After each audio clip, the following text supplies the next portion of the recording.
Aquí estamos con el doctor Rivillas, una de las grandes eminencias de la escritura antioqueña. Lástima que se embobó con Julio Cortázar. Para él no existe sino Cortázar. Y lo hemos malogrado, pero él es un gran caricaturista, un gran médico, un gran cirujano y sobre todo, por encima de todos, un gran ser humano, como nadie. Y aficionado a los libros. ¿Cuántos te he comprado? A mí me ha comprado por ahí 15.000 libros. No, hace 25 años lo conozco. Me le llevo morralados, a veces costalados. Hasta con 3 costalados se va. Me le iba. Ya no, ya se volvió. Ya la rebajé un poquito.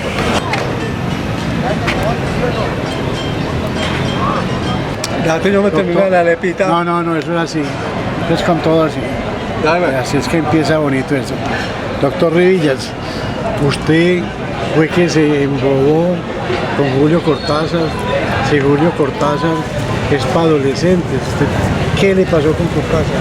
¿Por qué se dejó involucrar de ese escritor tan malo? Primero, hablando de que Julio Cortázar es para adolescentes, suponiendo que fuera así, ya es mucha gracia, porque no es fácil para un escritor hacer que un adolescente le guste su literatura. Es de las cosas difíciles que hay. No cualquiera seduce a una adolescente en literatura, pero la cosa no es así. Sí le gusta a los adolescentes, pero también le gusta a los jóvenes, y a los adultos y a los viejos. Cortázar le gusta a todo, no digamos a todo el mundo, a todas las edades. El coquito para los muchachos de la universidad y la alegría de leer para los muchachos de la universidad, para el primer semestre de la Antioquia o segundo de literatura, es Rayuela. ¿Por qué? Rayuela. ¿Por qué? No, porque es que ya estamos hablando de gente de la universidad, cierto, que es gente que ya ha pasado por un colegio, un bachillerato, y ya tiene más de 15 años, y hay gente que ya tiene la primera formación básica, ¿cierto? Entonces esa gente, yo lo vine a leer, yo a Cortázar lo vine a leer, pero ya como de 25 años, ¿no? Pero me hubiera gustado leerlo a los 15 o 16, porque mira, en Rayuela, si vos te das cuenta, está escrito en un lenguaje donde se habla mucho de amor, hay capítulos de mucho amor, amorosos, se habla del amor pero de una manera muy cruda, no es un amor melindroso ni azucarado, no es un amor difícil y duro. Bueno, entonces le enseña mucho sobre el amor a uno. Bueno, ahora... Espérate, y también enseña mucho en Rayuela de lo que es la música, lo que es la pintura, que es la gracia. Bueno, porque yo llegué al jazz con Rayuela porque me dediqué a leer esa novela exclusivamente anotando la música. Y ahí pasaste al jazz. Y a muchos otros escritores que él menciona. O sea, uno lo va leyendo y lo va como metiendo en un mundo cultural. Mucho pintor. El hombre en cada página mete términos de pintura y de pintores. Entonces, uno es leyéndolo y abriéndole como un mundo.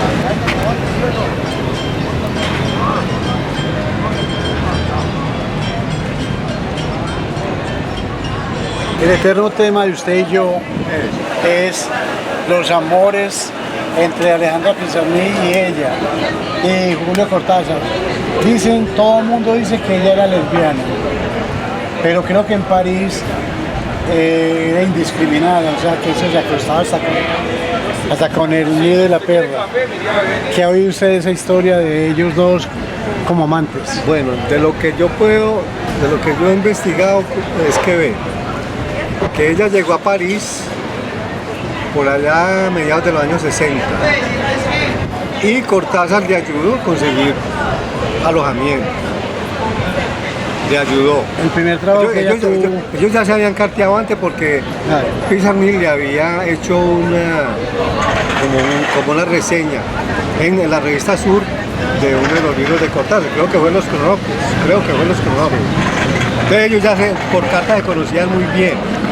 Cuando ella llegó allá, afianzaron la amistad, y Cortázar inclusive le ayudó con el primer apartamento y todo. Y para ayudarle, le dijo que le pasara a máquina un borrador que tenía de Rayuela, que se la pasara en limpio. Y se lo embolató, ella lo embolató. Cuando encontraron el cadáver de ella, se lo encontraron ahí el librito de Cortázar. Bueno, gracias. Rayuela. Ahí estaba. Bueno, hasta ahí sabemos que fueron amigos en lo literario, ahí nadie duda. Si eso trascendió a calidad de amantes, pues a favor estaría que él le escribió algunas cartas donde le hablaba en términos muy amorosos, él a ella y ella a él.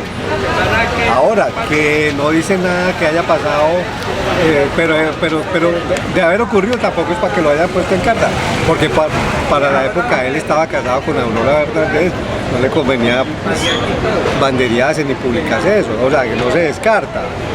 Bueno, porque él era muy mujeriego. Pero no encontré datos concretos. Bueno, y ella también era hombrero. Bueno, sí, no, lo que le gustaba. La historia es porque hay gente que dice que ella era la maga de... También, sí. De Rayuela. Eso es cierto, es que se ha afirmado mucho que la que inspiró el personaje de la maga fue Alejandra Pizarnik. Pero eso se desvirtúa. ¿Por qué? Como te estaba diciendo, cuando la maga llegó a París en el 65... ¿Cuál era la maga? La maga verdadera llamó Edith Aron, una niña alemana que a los 20 y tantos años se fue a vivir a París a estudiar y allá conoció a Cortázar. Y ellos sí tuvieron su amorío, porque hay cartas de los dos y muchas cartas y Cortázar ha reconocido que ella fue la que le inspiró la maga. Y ella después también, Edith Aron, en entrevistas ya muy anciana, dice que ya era la maga. Ahora que a ella no le interesaba ser la maga, pero era la maga. ¿Y por qué no fue la Bernardes? ¿Por qué? Porque la Bernardes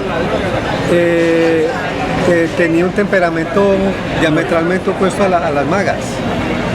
La Bernardes era una persona, era filósofa, muy inteligente, pero muy racional, ¿cierto? La maga era muy loquita, muy romántica, muy de todo. La Aurora es distinto, la Aurora era muy centrada, muy puesta, no hacía locuras. Ahora que también tenía su vena artística, pues para ese enamorado de alguien como Cortázar y seguirle la vida. Vivieron juntos 15 años. Oye, ¿es verdad que Cortázar murió de sida? Bueno, esa es otra cosa que está muy difundida a partir de que el primer biógrafo, Mario Golubov, escribió un parrafito diciendo que sobre la muerte de Cortázar se corrían varios rumores, entre ellos de que murió de sida porque por supuestas prácticas homosexuales de Cortázar o que porque su mujer le transfundió el SIDA ella a él. ¿Cuál mujer? ¿Cuál de todas? Su tercera mujer. ¿Cómo llamaba? Carol Dumont. Bueno, y más adelante, después de haber muerto Cortázar, una poetisa uruguaya escribió una biografía de Cortázar, una cosita de 20 páginas, para vender en el momento de lanzarlo, para poder hacerle ruido a su libro. Salió con el cuento de que Cortázar había muerto de SIDA. La teoría de ella era que porque en Francia hubo un periodo en que el ministro de Salud de los años 80 autorizó transfundir sangre sin hacerle los procesos debidos de recalentamiento y otros para que la sangre ya estuviera procesada antes de ponerla a los pacientes. El hombre suspendió eso por un término como de año y medio y a raíz de ahí hubo una epidemia de muchachos hemofílicos que le ponían sangre y resultaban muchos con SIDA.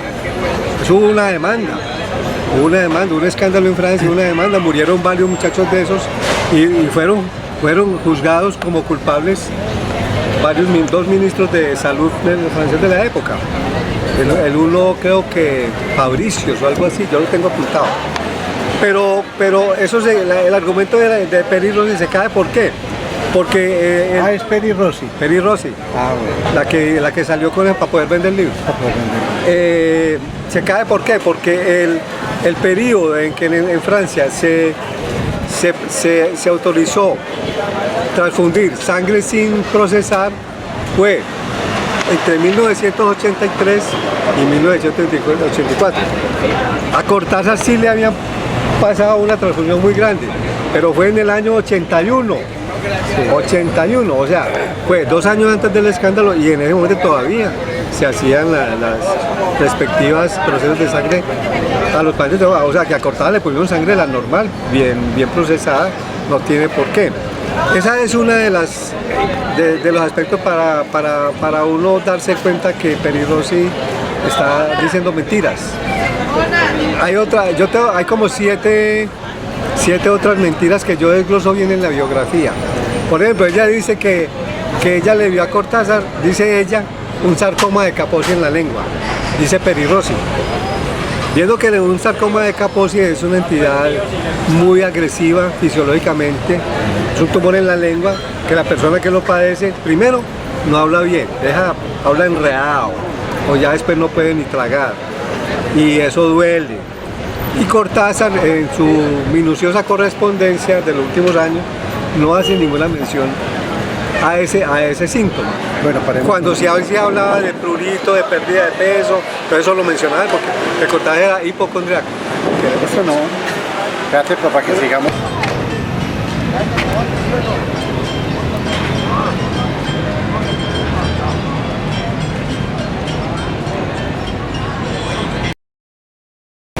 Bueno, ¿usted por qué, en vez de dedicarse al dios Borges, se dedicó a la bestia Cortázar?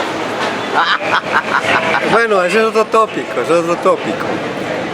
comparar a Cortázar con Borges, ¿cierto? Y casi siempre concluyen que era mejor Borges que Cortázar, ¿cierto? Claro que es mejor. Vamos a suponer, en gracia de discusión, que sea así. Vamos a suponer que sea así, pero el solo hecho de que a uno lo estén comparando con Borges ya es una ganancia, la verdad. No a cualquiera lo comparan con Borges, no a cualquiera. Pero es que Borges es un dios. Sí, ¿por qué no se quedó con ese dios? Espérate, ¿por qué? Bueno, una pregunta. Pero entonces yo termino, ¿qué diferencia hay entre...? Digamos, yo también en un tiempo era muy hincha, ciego de Cortázar, y yo me agarraba para decir que por mejor, pero ya con los años pensando, eso no tiene sentido, pues. Es decir, en literatura no hay como objetivamente un mejor que otro, no, son distintos, son muy buenos los dos, son distintos, inclusive son hasta complementarios. Los temas que trata el uno también no los trata el otro, y Cortázar sí los trata también muy bien a su estilo, entonces se complementan. Pero Cortázar también tiene esa vena como erudita, ¿no? No, es que Cortázar, hay que leerlo.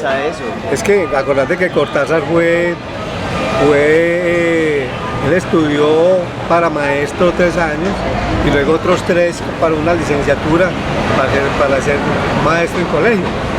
Y alcanzó a dar un año de literatura francesa en una universidad, de Cuyo, la que fue profesor universitario. Bueno, vamos a salirnos de Cortázar. Y Borges también llegó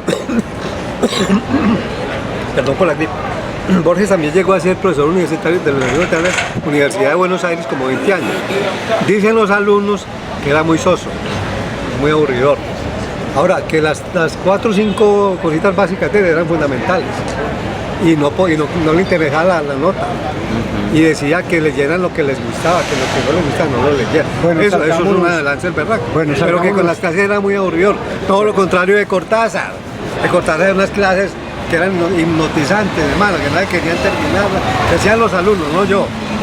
Bueno, bueno. Y el hombre no era solamente erudito, erudito sabía todo lo que sabía expresar muy bien.